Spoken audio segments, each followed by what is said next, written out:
continuamos amigos en nuestro programa Entre Nos en el segmento de Salud Línea de Vida. A todas las personas que se enganchan a nuestra sintonía, sean ustedes bienvenidas. Hoy vamos a tratar un tema en lo que es salud oral y estamos hablando de la ortopedia maxilofacial. Para ello nos acompaña un especialista que es Dani Guerrero Alvarado. Él es odontólogo por la Universidad Católica de Cuenca, máster en ortodoncia y ortopedia maxilofacial en el Centro de Estudios Superiores de Ortodoncia de la Ciudad de México.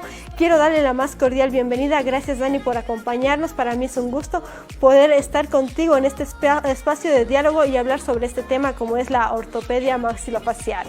¿Cómo estás? Muchas gracias, Lore. Buenos días con todos. Más bien para mí es un placer poder acompañarlos el día de hoy. Felicitarles por este tipo de televisión y programación constructiva de la televisión, que todavía pues es gustosa verla. Bueno, al público en general que pongan atención, el tema de hoy es muy importante, sobre todo para nuestros chiquitines en casa. Perfecto, mi Dani. Para iniciar la entrevista, conceptualicemos qué es la ortopedia maxilofacial. Bueno, Lore, la ortopedia maxilofacial es una rama de la odontología y de la ortodoncia.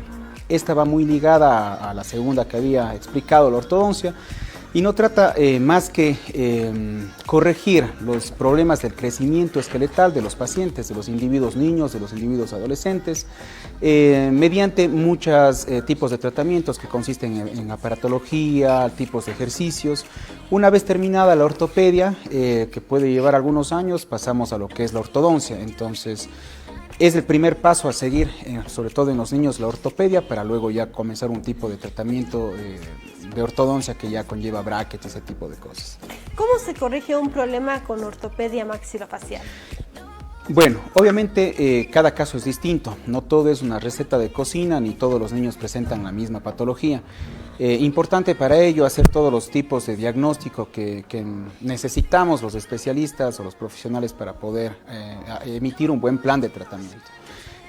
Para esto necesitamos radiografías de nuestro paciente. Generalmente mandamos una lateral de cráneo, mandamos una panorámica, tomamos fotos intraorales, fotos faciales, tomamos moldes para poder hacer un análisis exhaustivo, ¿no?, de nuestros pacientitos.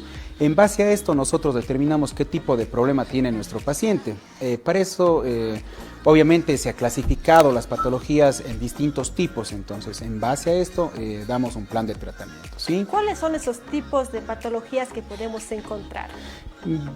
Bueno, años atrás, gracias al doctor Edward Angle, clasificó las maloclusiones, ¿sí?, en clase 1, clase 2 y clase 3.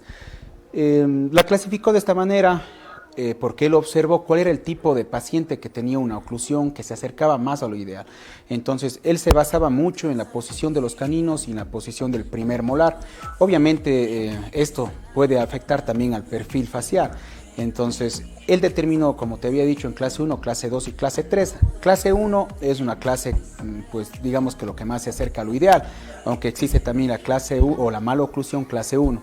Pero la maloclusión clase 2, hablamos cuando el maxilar superior es muy prominente, está muy adelante a comparación de la mandíbula.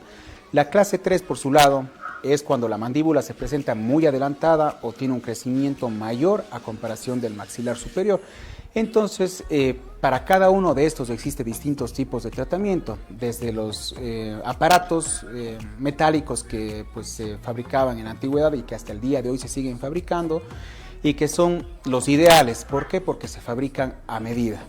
Aquí vemos algunas imágenes, podemos observar que recto, convexo y cóncavo. ¿Qué significa eso? Exactamente, Lore. Justo esto me refería y esta clasificación nos la regaló el doctor Angle. Sí, el ideal es el que podemos ver a la izquierda, que es el perfil recto. Existe una armonía tanto del maxilar superior como de la mandíbula. Y si es que nosotros vemos ese perfil de tejidos blandos de nuestro paciente, sabemos que sus dientes, su parte esqueletal está de la misma forma. Ahora, en la parte del medio vemos el perfil convexo. Sí, vemos una mandíbula un poquito más pequeña, ¿no es cierto? O mucho más pequeña a comparación del maxilar superior.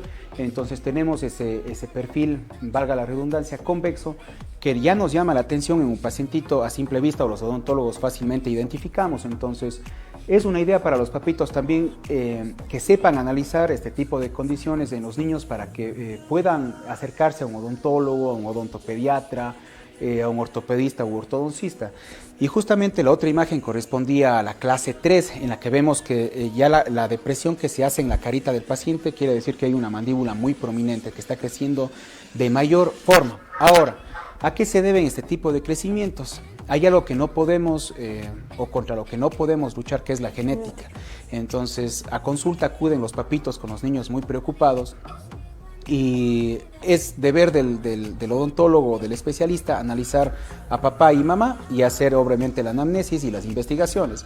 Entonces, si yo veo a papito que tiene un problema esqueletal que es muy visible, si de coincidencia va con el abuelito que tiene el mismo problema y el niño pues está desarrollando ya ese tipo de patología, podemos tratar de detenerlo, pero ya ir en contra de la genética pues prácticamente es imposible. Para ellos hay otro tipo de tratamiento. Obviamente aplicamos la ortopedia para impedir que eso evolucione o se haga más grave, ¿sí? Entonces este tipo de pacientes, que es algo ya mucho más severo, hay que corregirlo ya con una manera quirúrgica, ¿sí? Con el maxilofacial, en este caso, con el cirujano.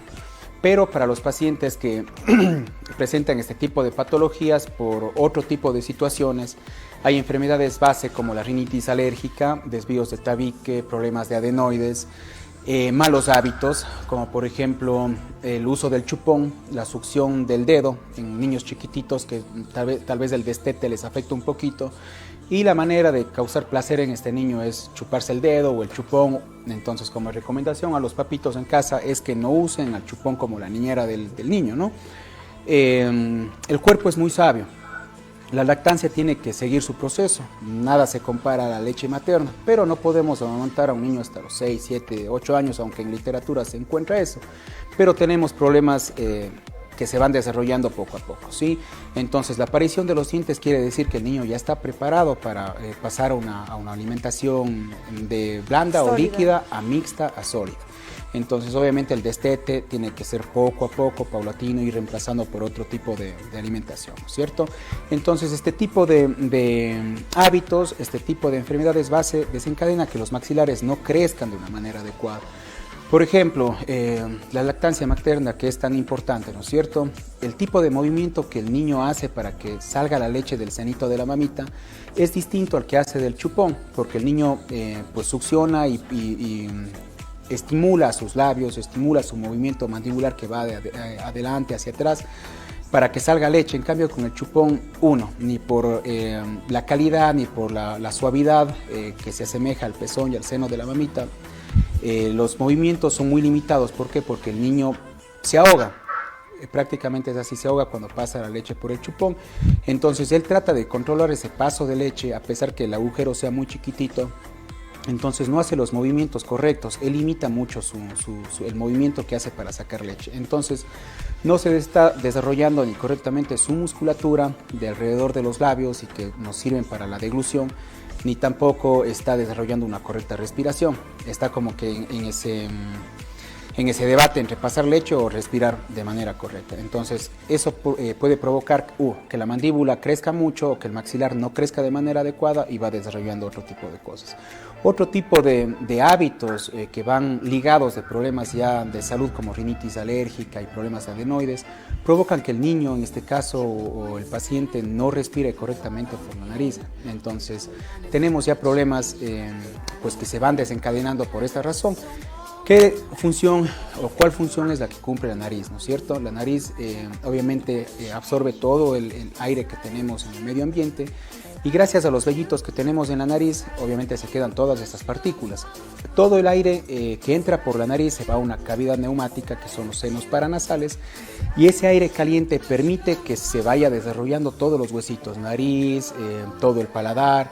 Pero si no tenemos ese tipo de respiración y tenemos una respiración solo oral, ese aire no se está calentando y pasa directamente a nuestros pulmones. Y con ello pasan partículas, pasan bacterias, y es por eso que tenemos en algunos niños frecuentes infecciones de amígdalas, de problemas de adenoides, y también esto de las rinitis alérgicas, que es propio, creo que de nuestra ciudad por el frío y los cambios bruscos de temperatura. Entonces, saber identificar a los papitos saber a qué especialista debemos ya acudir. Por ejemplo, en este caso al otorrinolaringólogo, y que el otorrino pues derribe ya a un maxilofacial, en este caso el ortopedista o el ortodoncista, para que ya pueda realizar un tipo de tratamiento. ¿A partir de qué edad podemos realizar un tratamiento de ortopedia maxilofacial? Ya hay mucha controversia en esto, porque la literatura indica que la edad ideal es los 10 y los 11 años, pero hablamos que a los 10 y 11 años, por ejemplo, una niña ya le queda poco crecimiento, ¿sí? Entonces la edad ideal es cuando el niño ya tenga algunas piecitas dentarias presentes en boca, y sobre todo que pueda colaborar. Entonces yo creo que la edad ideal puede ser los 4 o los 5 años. Un niño de 3 años se lo puede hacer, que ya prácticamente tiene todos los dientes de leche, ¿sí? Tal vez no se pueda hacer una expansión maxilar, que es uno de los tratamientos que nosotros realizamos como ortopedistas, ¿no es cierto?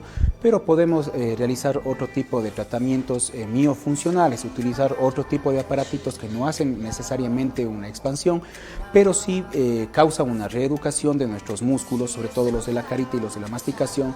Le obligan al pacientito a que respire de manera correcta por la nariz, le enseñan también estos aparatitos a que mantengan la lengua en la posición que siempre debe estar. Entonces ya se puede hacer a esas edades.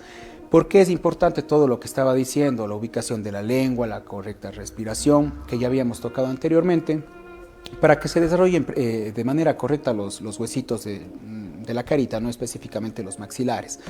Si la lengua no se posiciona todo el tiempo en la parte superior, en el paladar, no va a tener la matriz funcional que nosotros decimos para que se dé el crecimiento correcto del maxilar superior, y el maxilar superior siempre manda al maxilar inferior, el maxilar inferior por naturaleza lo va a ir siguiendo. Entonces, si yo desciendo mi lengua, que es lo que pasa en los niños que son respiradores orales, al no poder respirar correctamente por la nariz, descienden su lengua y pasa dosada todo el tiempo en el piso de la boca. Entonces, los mismos músculos de la carita comprimen el hueso, ¿sí? Entonces, al comprimir el hueso ya no hay espacio para que salgan correctamente estos dientecitos. De igual manera pasa con la parte del maxilar inferior. Tal vez no se deprime tanto como el maxilar superior, pero ya colapsa también porque no tiene a dónde expandirse por el maxilar superior. También se puede provocar lo que son unas mordidas cruzadas, entonces prácticamente los dientes inferiores sobrepasan el límite de los dientes superiores. Por ese tipo de cosas hay que iniciar, y yo recomiendo que la edad ideal sea los 3, los 4 años para iniciar ya una ortopedia. ¿Puede confundirse tal vez la ortopedia maxilofacial con una sinusitis? Bueno, en base a esto, el niño presenta algunas condiciones, ¿no es cierto? Si es que el niño tiene una rinitis alérgica, va a haber moquito todo el tiempo, ¿ya?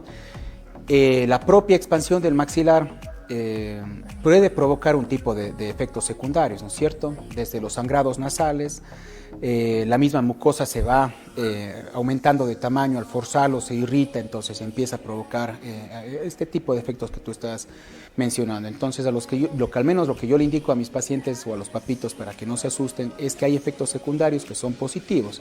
Si es que yo hago una expansión del maxilar, lo que yo quiero y lo que yo ansío es que se abra un diastema, y el diastema es el espacio que se abre entre los dientes centrales.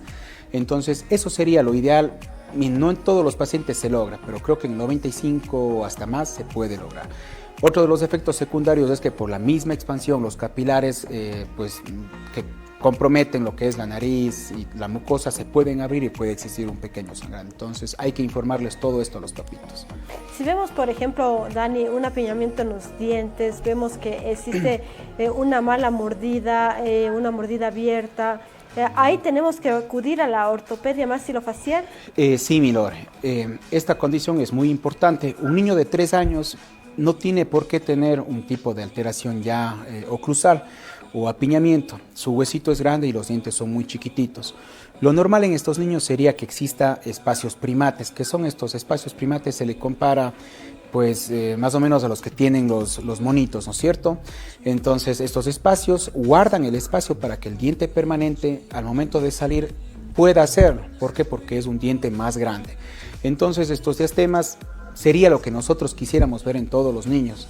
Alerta a los papitos si es que no hay existencia de estos espacios primates, y es un llamado de atención para que acudan al odontólogo y se pueda determinar mediante radiografías qué es lo que está pasando, ¿no es cierto? Entonces, este niño es casi 100% seguro de que va a tener problemas de apiñamiento dentario.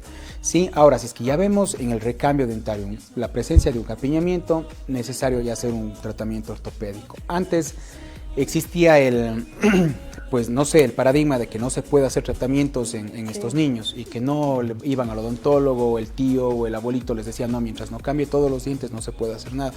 Y es falso, ¿sí? Mientras nosotros podamos corregir problemas de función o de malos hábitos o otro tipo de problemas que van ligados a respiración, pues podemos ya iniciar un tratamiento. Entonces se puede iniciar tratamiento en dientes de leche, en dentición mixta.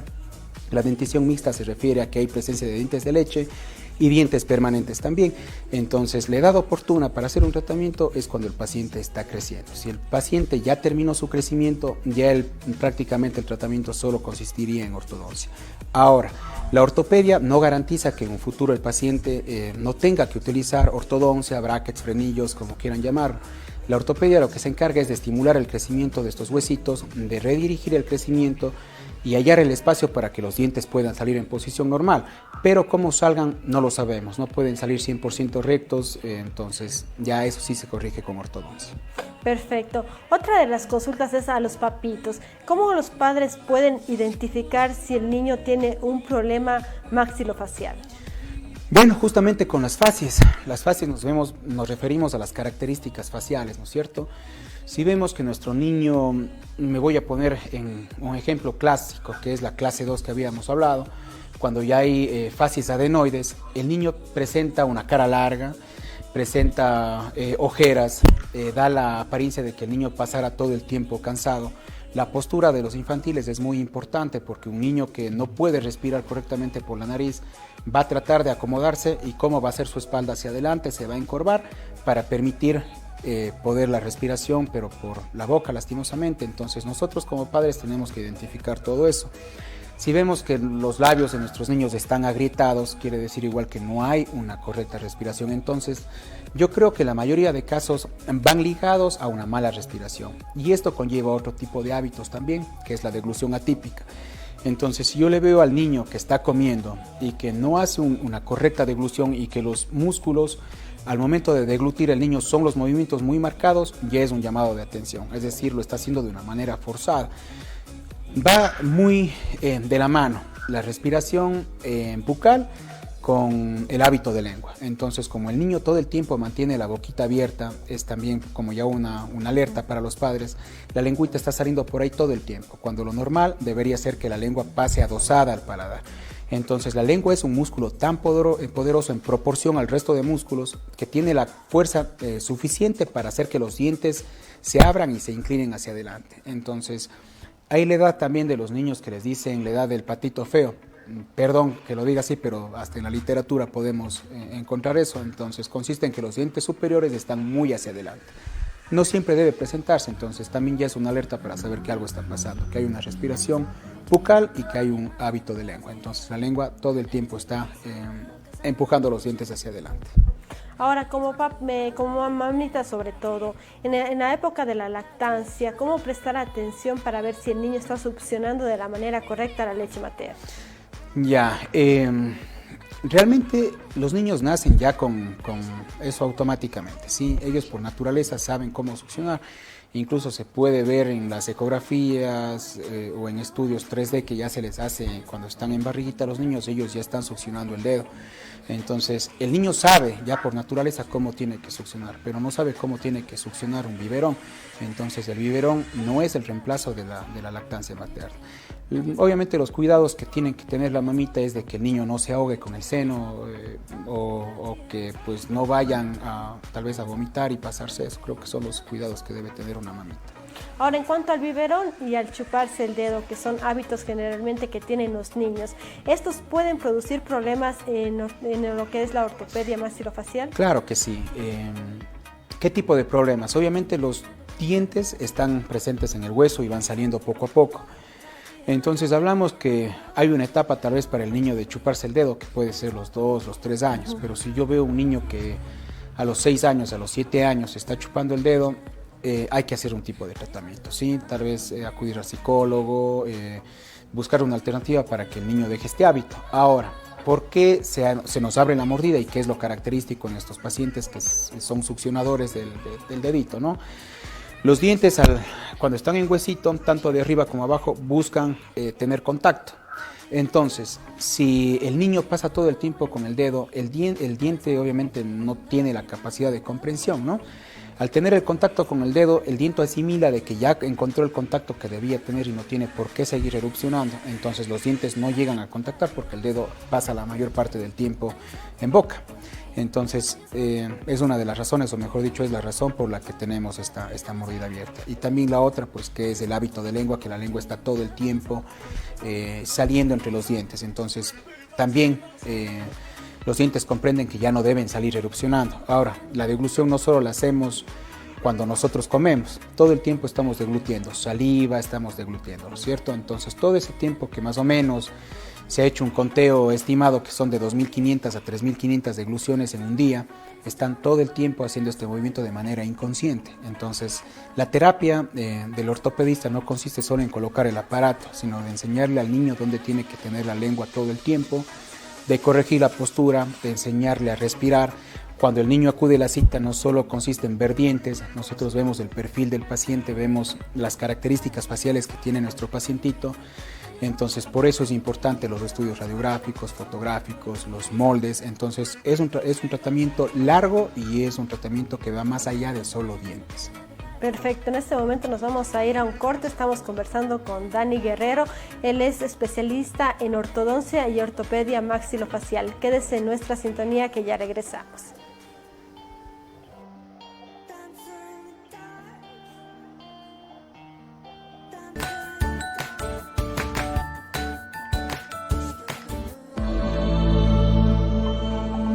Entérate del perfil del ingeniero eléctrico luego de terminar tus estudios regulares en la Universidad Católica de Cuenca. Como profesional podrás desempeñarte en dirección del sistema operativo de maquinaria y procesos industriales con conocimientos específicos, mediante la investigación, asesoramiento y análisis en la administración y construcción. Desarrollo de proyectos eléctricos con tecnologías limpias en el campo de la producción. Aplicación de herramientas matemáticas, físicas e informáticas en el análisis, modelamiento y resolución de problemas en el entorno relacionado con la profesión. Una vez titulado, podrás desarrollar competencias para trabajar como en roles de administrador, supervisor, gestor de calidad y gestor de mantenimiento pertinente al área de generación, transmisión y distribución eléctrica, en el sector público, en los ministerios de los sectores estratégicos, empresas de generación y empresas privadas como en generación eléctrica, autogeneradores, industrias de producción, línea blanca, agrícolas, artesanales, comercializadoras de bienes y servicios, además en emprendimientos propios. Esto se suma a los principios y valores que la Universidad Católica de Cuenca desarrolla con sus estudiantes y aporta a tu empleabilidad en el futuro, una vez que te insertes al mundo laboral. En la carrera de Ingeniería Eléctrica, desarrollaremos tu capacidad de servir a la sociedad con valores éticos, de responsabilidad social, con respeto al medio ambiente, el trabajo en equipo, el pensamiento creativo y el pensamiento crítico, formado en un modelo de enseñanza basado en la resolución de problemas para la adquisición de conocimientos nuevos, en donde el estudiante es protagonista de su aprendizaje. Todo este conjunto de aptitudes es lo que distingue a un estudiante egresado de la Cato, un experto en su especialidad, un profesional líder, comprometido y con alta capacidad de investigación, emprendimiento y capaz de transformar la sociedad. Contamos con docentes altamente capacitados y a la vanguardia en desarrollo tecnológico, adscritos a un sistema mundial de educación en línea. En época de cambios, juntos eliminamos barreras de tiempo y distancia.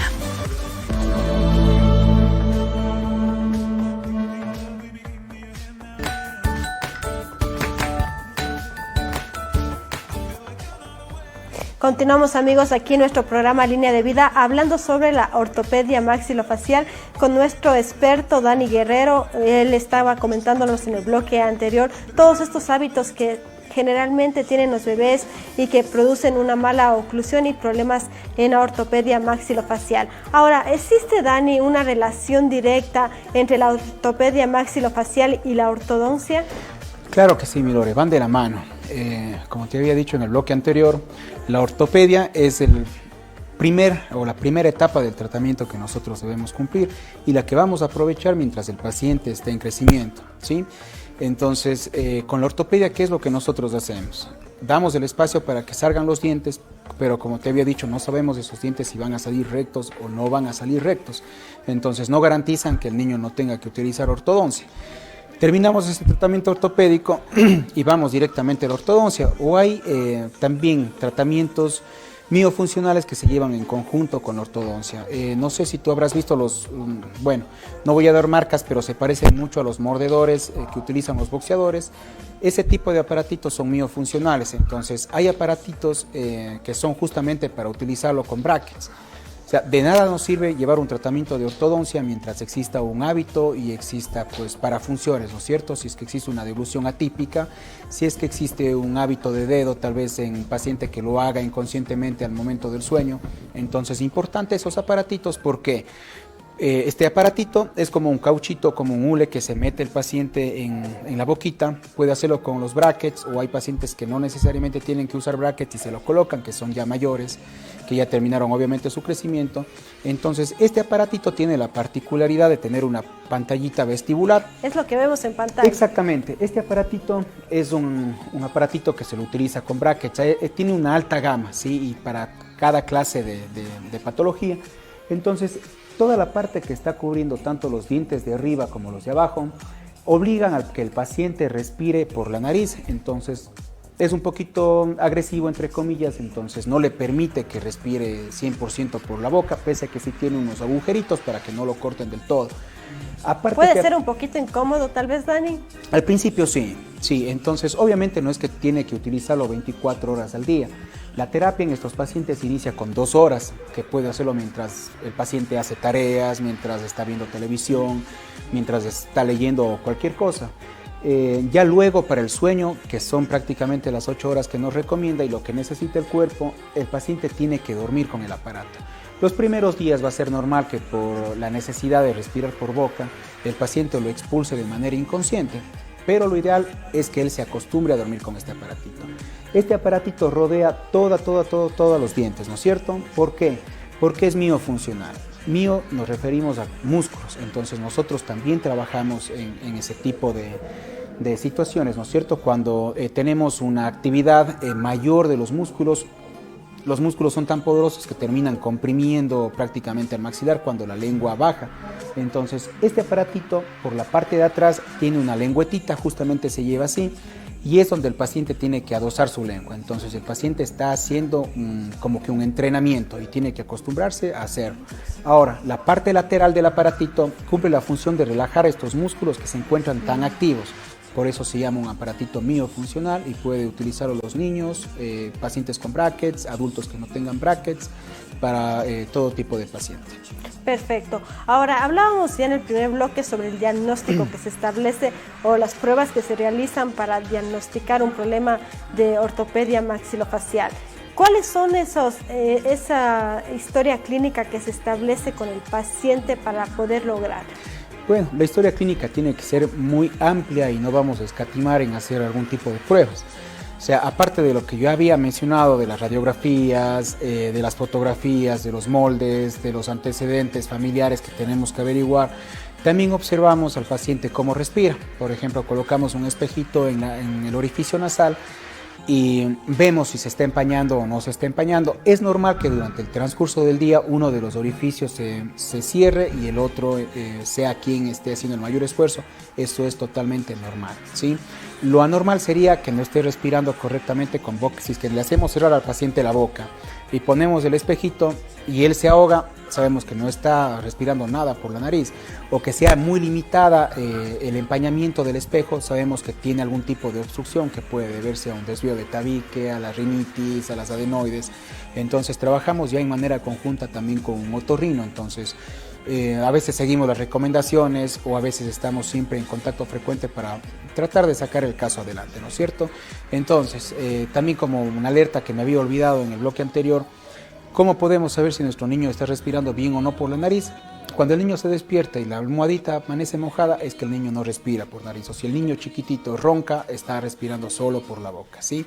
Entonces, De esa manera nosotros tenemos que tratar de hacer un diagnóstico, aparte de todo lo que les había dicho, hacer este tipo de estudios, aparte de lo que son articulaciones temporomandibulares, hacer las dimensiones o medir la dimensión del tercio inferior.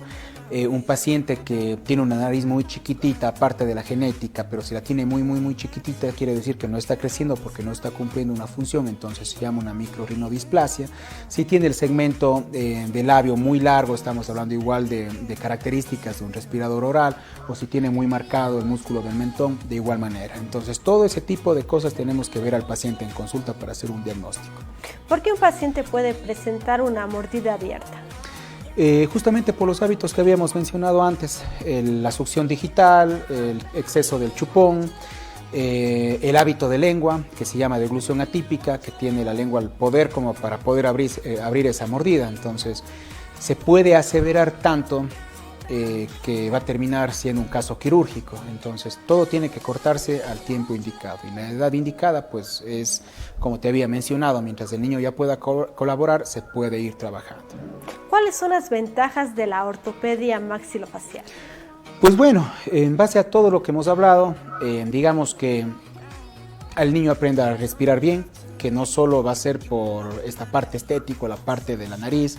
Un niño que respira solo por la boca es un niño cansado, es real. Los niños tienen ojeras a pesar de su corta edad, entonces cambiamos totalmente el estilo de vida de un paciente niño. También influye muchísimo, aunque no lo crean, en la educación. El niño se puede concentrar con más facilidad por el mismo hecho de que el niño no va a estar cansado al momento de hacer sus estudios. ¿Qué pasa cuando el paciente tiene la mandíbula hacia adelante? Ya, es justamente lo que hablábamos dentro de esta clasificación que lo hicimos al iniciar la entrevista. Es un niño clase 3, ¿no es cierto?, que puede estar ligado a una genética, también puede estar ligado a hábitos igual de succión digital o de chupón, que empieza a desarrollar más la mandíbula justamente por la función que está haciendo de succionar todo el tiempo.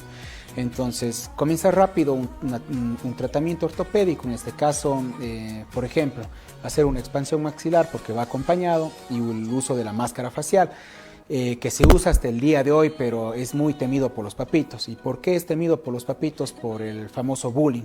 Entonces, este tipo de tratamientos son para hacerse en casa. El niño no puede ir a la escuela con los aparatos que son para expansión, sí, pero con la máscara facial, que es una máscara que va de la frente, va hasta el mentón, justamente aquí se llama mentonera, y es para impedir o detener un poquito el crecimiento de la mandíbula. Y tiene unos elásticos que nos ayudan a jalar el maxilar, a estimular. Sí se puede hacer adelante, porque en realidad lo que está haciendo este tipo de elásticos al jalar el maxilar es separar todas las suturas que unen el maxilar al resto de huesitos. Entonces hacen una protracción, se llama, del maxilar hacia adelante, valga la redundancia. Entonces este es el tipo de tratamientos. ¿Cómo se usa este aparatito? ¿Sí? Es exclusivo de casa. Entonces igual, mientras el niño hace tareas, mientras ve televisión, ya tiene que utilizar en casa 4 horas. Se inicia así, 4 horitas en casa, y luego en el sueño 8 horas. Entonces ya se suman 12.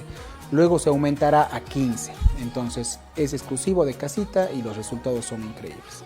Cuando hablamos de aparatología, ya vimos que es esta invisible que nos mostrabas tú, también esta que nos comentas que es de cara. ¿Qué otro tipo de aparatos se utilizan para corregir un problema de ortopedia maxilofacial? Bueno, aparte de los expansores, tenemos, tal cual como tú dijiste, el transparente es la evolución de aparatos ya pues de larga data que se venían utilizando de hace más de un siglo, quién sabe hasta más. Entonces eran fabricados con un esqueleto metálico y de acrílico, pero que cumplen la misma función. Si es que hay profesionales que utilizan este tipo de aparatos, es 100% también recomendado, ¿sí? Porque son hechos a medida. Entonces es un poquito más tedioso tal vez para el niño aceptar colocarse un aparato que es tan escandaloso, los mismos papitos tienen miedo, entonces recurren a este mordedor de hule que cumple exactamente la misma función. De ahí existe una infinidad de aparatos, dependiendo de los autores, pero casi todos buscan lo mismo. Entonces todos son recomendados, ¿sí? Pero no todos los niños tienen que utilizar el mismo aparato, porque como había dicho, no es una receta de cocina. Si un paciente tiene una clase 2, si un paciente tiene una clase 3, no vamos a utilizar el mismo aparato. Todos tienen una función y además de ellos deben ser personalizados, ¿no? Exactamente. Ahora, al hablar de lo que tú decías del bullying que se puede llegar a presentar con los niños, ¿no? El hecho de que tenga una malformación, que sea algo evidente, ¿cómo, como papitos, cómo actuar en esta manera y también a los profesores de estos niños para que eduquen a los demás a no verle al niño de una forma diferente? Claro, es muy buena tu pregunta, Lore. La charla, la plática siempre de padres con los hijos, de no decirle o hacerle bromas porque todo comienza en casa, hablar con los hermanitos mayores o menores, que es un tratamiento que el niño está haciendo, que es para... No toquemos, yo eso es lo que les recomiendo también a los papitos de mi consulta, que no toquemos el tema estético, porque el niño no tiene que basarse en su apariencia. El niño tiene que estar preocupado por la función, por su salud, por cómo muerde, por cómo come, por cómo habla. Hay otro tipo de circunstancias porque un niño tal vez no puede hablar bien, pero bueno, en esta parte ortopédica, hablar, explicarle al papito que colocado un aparatito, el niño va a tener limitantes para pronunciar algunas palabras porque es un cuerpo extraño que está en boca, entonces su lengua va a provocar sonidos diferentes. Lo que yo suelo hacer es hacer un documento, un certificado dirigido a la escuela para que en este caso el dirigente o el inspector pues se dirija al resto de docentes o incluso al resto de compañeros, no sé si sea lo adecuado, tal vez en la parte psicológica, no sé si sea lo correcto, pero para que esto no se tome a mal. Ahora que estamos, por ejemplo, en clases virtuales, puede ser mal tomado por los docentes, puede ser mal tomado por los compañeros escucharle de la noche a la mañana hablar mal a un niño, justamente porque tiene un aparatito en boca. Entonces este documento o este acercamiento hacia los docentes, hacia el resto de padres de familia, tal vez, no sé, sea que el niño está cursando por un tratamiento ortopédico y que su correcta habla está limitada ahorita, entonces que eso se va a ir quitando poco a poco. Ahora, luego de que se utiliza esta ortopedia maxilofacial, hablabas también, mi Dani, que esto va como un complemento el uso de los brackets, que a veces a algunas personas les cuesta adaptarse a esto, se rehúsan incluso a usarlos, pero es importante hacerlo, ¿verdad? Así es. El uso de brackets en conjunto con ortopedia, bueno, se hace luego de terminar la una o se hace en conjunto, depende de cada caso. Pero no hay que hacerlo por moda, no hay que hacerlo porque piensen, el odontólogo me quiere sacar dinero y me quiere poner brackets, no. O solo por estética. O solo por estética, no. La estética va en segundo plano en realidad, es importante pero va en segundo plano. Lo más importante en este caso es la función que está cumpliendo cada diente en nuestra boquita. Aquí vemos algunas imágenes. Exactamente, estos son casos clínicos, ¿verdad? Si yo le veo a este paciente en la primera foto del lado izquierdo arriba, vemos ya una alteración de malposición dentaria, entonces justamente trabaja en esto los brackets, y los brackets no cumplen solo con la función de dejar los dientes rectos, porque hay también tratamientos y tratamientos, ¿no es cierto? Lo que nosotros buscamos con los brackets es conseguir una buena oclusión, que una buena oclusión quiere decir un buen cierre, un buen engranaje, y con esto conllevamos a una buena función masticatoria. De inicio, pacientes pues que presentan este tipo de patología tal vez no tienen mayor problema porque no están tan preocupados o no son tan conscientes de la función que deben cumplir sus dientes porque son chiquititos, ¿no es cierto? Pero poco a poco va apareciendo secuelas, por ejemplo, problemas en la articulación, justamente porque no existe una buena oclusión. Al no existir un buen engranaje hay puntos de contacto prematuro. Con esto quiero decir que los dientes de arriba están cayendo en una posición indebida. Entonces, aparte del desgaste dentario que existe por este tipo de circunstancias, tenemos también problemas articulares, ¿sí? Problemas que de inician. bruxismo. Bueno, puede ir también acompañado, pero el bruxismo realmente se debe a otro tipo de circunstancias. Entonces, la ortodoncia no es por estética, bueno, o sí, pero en segundo plano. No es por moda, no es por un tratamiento que es inservible, en realidad es un tratamiento que vale la pena. Empiezas a comer mejor, empiezas a ver la diferencia, no solo de cómo hablas, sino también, pues bueno, ahí sí vamos a la segunda parte que es la estética, a que sea tu sonrisa, tu carta de presentación. El autoestima de una persona cambia notablemente, aunque no debería ser así, pero lastimosamente son estándares de belleza que nos han metido en la cabeza, pero la primera parte y la fundamental es la salud y la función. Ahora, también hablando de esto, generalmente se tarda algún tiempo, no es algo que, digamos, vamos a ver los resultados en el primer mes, es un proceso el que se debe cumplir, generalmente es un año y medio, incluso más tiempo. Claro. ¿Qué hacer ahí para explicar al paciente que va a tener que adaptarse a este tipo de aparatología por algún tiempo? Claro, pacientes niños que inician, por ejemplo, 4 años, 5 años, es un tratamiento demasiado largo, ¿sí? Pero es un tratamiento necesario, ¿no? Y mientras menos complicaciones tengamos en un tratamiento, mejor. Es decir, si yo encuentro los espacios para que los dientes salgan en una buena posición, el tratamiento de ortodoncia en un futuro va a ser corto. O el niño no va a desarrollar otro tipo de cosas como la microrrinodisplasia que estaba mencionando, o las ojeras, o la cara larga, porque todo afecta, ¿no? Ahora, en cuanto a la ortodoncia, depende de cada caso. Igual, un tratamiento normal, un tratamiento, entre comillas, sencillo, pues está alrededor de 1 año y medio, ¿sí? Puede ser un poquito menos, un poquito más. Ahora hay otros casos que son más complicados, que tienen que recurrir a una cirugía. Son tratamientos mucho más largos. Hablamos de 3 años, incluso hasta 4 años, dependiendo la severidad del caso. Porque nosotros con ortodoncia llegamos hasta donde queremos y vamos conjuntamente planificando con el cirujano maxilofacial hasta que él nos indica ya es hora de operar. Opera, viene un tiempo de reposo del paciente que puede ser 3, 4, 6 meses, 8 meses y luego regresa a ortodoncia para terminar el tratamiento. Entonces todo depende, no todos los tratamientos terminan en 1 año y medio.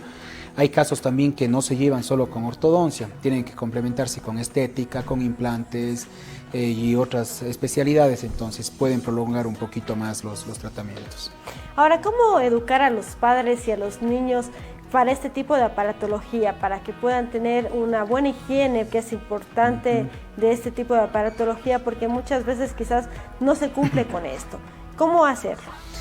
Bueno, lo recomendado normalmente para un paciente que no utiliza ningún tipo de aparato en boca es el cepillado 3 veces al día mínimo, pero en realidad debería ser, si nosotros hacemos la media mañana o la media tarde, también debería existir un cepillado, ¿no es cierto? Entonces, lo que yo le digo a mis pacientes, si antes te demorabas 3 minutos en cepillarte, ahora tienes que demorarte 5 minutos. Paciente que tiene aparatología o brackets, recomendado, y eso es bueno para todos los pacientes, pero a ellos mucho más, enjuagues bucales, el hilo de dientes, el cepillo que siempre esté en buen estado, que sea muy organizado el cepillado, que traten de utilizar todos los artículos que puedan para su correcta limpieza. Es obvio que tener un aparato en boca va a retener mucha más placa bacteriana y con la placa bacteriana pues la aparición de caries. Entonces, deber del profesional explicarle al paciente todos los cuidados y obligación del paciente hacer uso de todas las recomendaciones en este caso. ¿Se requiere tal vez para esta higiene algún tipo de cepillo especial, pasta dental especial? Bueno, hay muchas marcas en el mercado, ¿no? Obviamente hay unas buenas, hay otras que son un poquito más, un poquito menos. Realmente, más que el cepillo, es la técnica de cepillado. Hay muchas técnicas de cepillado, pero cuando tenemos aparatología, yo a mis pacientes les recomiendo un cepillo de cerdas suaves. ¿Sí? ¿Por qué? Porque las cerdas suaves se deslizan por cualquier lado, pues y pueden hacer un mejor cepillado. Y ahí ya se les explica pues lo que ya creo que todos sabemos, que el cepillado de los dientes de arriba hacia abajo, los de abajo hacia arriba, que tiene que ser por delante, por detrás, el cepillado de la lengua, el cepillado delicado del aparatito, en este caso si está un niño puesto, que se cepille el aparatito también de forma delicada para que no lo vaya a desprender o no lo vaya a romper. Si es que pueden comprar los irrigadores que ahora se encuentran, que son a presión, también es muy útil, entonces pueden complementar eso incluso con el enjuague bucal para que exista una buena limpieza. En cuanto a la alimentación, ¿qué no deben consumir o qué alimentos no se deben dar a los niños que están en un proceso de ortopedia maxilofacial? Claro, hay un poquito de limitantes, ¿no? Y generalmente vamos a ser específicos con esto de la niñez, ¿no? Una niñez sin dulces no es niñez. Pero en esta etapa de tratamiento hay que hacerle comprender al niño que mientras el aparato esté en boca va a cumplir su función. Si es que no está el aparatito en boca, es una pérdida de tiempo, una pérdida de dinero, entonces tiene que el niño ser consciente, ¿no es cierto? Yo lo que prefiero hacer con mis pacientes es siempre pegar el aparato, porque es la excusa para que el niño no, quiero ir a comer un caramelo, me saco el aparato y luego lo hacen perder o ya no lo encontraron o ya no le quedó el aparato. Entonces, como yo les mando pegado a mis pacientes, lo que yo sí les prohíbo es caramelos, chicles, chupetes, helados duros, que coman directo una manzana, una pera o que masquen un hueso. Entonces, el tipo de alimentos que sabemos que puede romper algo, prohibido. O el maní o las nueces o cualquier tipo de semilla que sea dura. Ahora, en cuanto ya para finalizar la entrevista, las recomendaciones para tener una buena salud bucal u oral, ¿cuáles deberían ser? Bueno, en general, como había dicho, todo sale de casa, ¿no es cierto? Entonces, primero, una buena alimentación. Nuestros dientes están para comer cosas mixtas, cosas sólidas. El exceso de sopitas, de licuados a los niños, ser muy consentidores, también acarrea algunos tipos de problemas. La buena higiene. Segundo y la tercera, pues siempre ir al odontólogo. Sí, cada 6 meses al menos para una limpieza. Es como para el médico, al menos un examen de sangre, para el odontólogo es casi similar, ¿sí?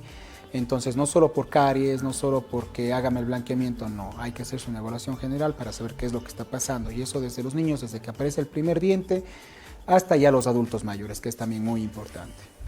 Siempre es importante. En este momento, mi Dani, si nos recuerda tus redes sociales, números de contacto, lugar de atención para todo el público que nos está observando y tienen alguna consulta que realizarte. Aquí estamos revisando tu página justamente de Instagram. Sí, bueno, me pueden encontrar en redes sociales tanto en Instagram como en Facebook, como Dani G. Ortodoncia. Siempre estoy dispuesto a colaborar en cualquier consulta que quieran hacerlo, sea telefónica, quieran acudir a mi consulta. Yo no tengo ningún inconveniente con eso. Mis números de contacto, les voy a dar el celular, es el 0987 43 97 73. Cualquier cosa estoy a las órdenes, no solo para mis pacientes o para personas en general, sino también para mis colegas y pues bueno, en general. ¿Dónde está ubicado tu consultorio? Mi consultorio está ubicado en la calle Padre Julio Matovelle, 778 y Miguel Díaz esquina. Está justo paralela a la avenida Remigio Crespo. Perfecto. Mi Dani, ha sido un gusto poder compartir este espacio de diálogo contigo y también con nuestros amigos televidentes para que se informen sobre la ortopedia maxilofacial. Muchas veces un término bastante desconocido en nuestra población, pero que es importante saberlo. Así que amigos, en este momento nos vamos a un corte, pero ya regresamos con el segmento de Dame un like con nuestra querida Jos. Así que quédese en nuestra sintonía.